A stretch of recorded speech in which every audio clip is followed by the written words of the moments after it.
નમસ્કાર મિત્રો, આજના પોડકાસ્ટ એપિસોડમાં આપ સૌનું સ્વાગત છે.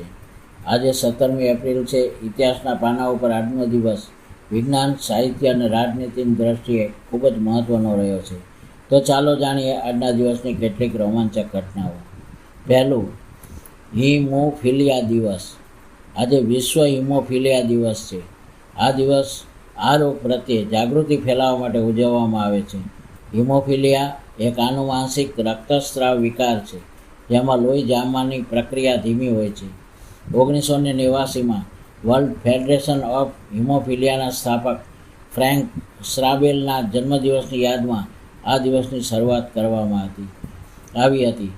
આવું જ એક સરસ વાત એ છે કે એસ રામાનુજનનું ભારતમાં પરત આવવું. 1919માં ગણિતના જાદુગર ગણાતા શ્રીનિવાસ રામાનુજન 1919માં આજના દિવસે ઇંગ્લેન્ડથી ભારત પરત આવ્યા હતા. તેમણે ગણિતના ક્ષેત્રમાં જે સિદ્ધિઓ મેળવી છે તે આજે પણ દુનિયાભરના વૈજ્ઞાનિકો માટે સંશોધનનો વિષય છે. The main who new infinity તરીકે ઓળખાતા રામાનુજનનું યોગદાન ભારત માટે ગૌરવ સમાન છે.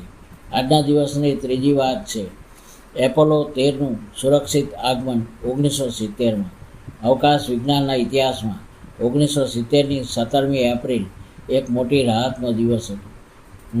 નાસાનું એપોલો 13 મિશન, જે એક અકસ્માતના કારણે નિષ્ફળ ગયું હતું, તેના ત્રણેય અવકાશ યાત્રીઓ આજે સુરક્ષિત રીતે પેસિફિક મહાસાગરમાં ઉતર્યા હતા. આ ઘટના માનવીય સૂઝબૂછ અને હિંમતનું ઉત્તમ ઉદાહરણ માનવામાં આવે છે. આજની ચોથી વાત છે સિરિયાનો આઝાદી દિવસ. 1946માં આજના દિવસે સિરિયાએ ફ્રાન્સથી સંપૂર્ણ સ્વતંત્રતા મેળવી હતી.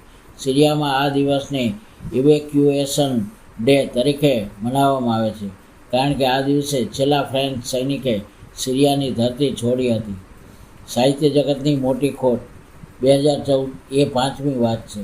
વર્ષ 2014માં આજના દિવસે નોબેલ પુરસ્કાર વિજેતા અને મહાન લેખક ગેબ્રિયલ ગાર્સિયા માર્કેઝનું નિધન થયું હતું.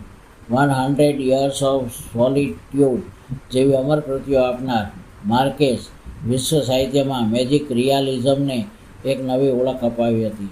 તો મિત્રો, આ હતી 17 એપ્રિલની કેટલીક યાદગાર ઘટનાઓ. આશા છે કે આજનો આ અંક તમને ગમ્યો હશે. આવા જ રસપ્રદ તથ્યો જાણવા માટે જોડાયેલા રહો. ધન્યવાદ.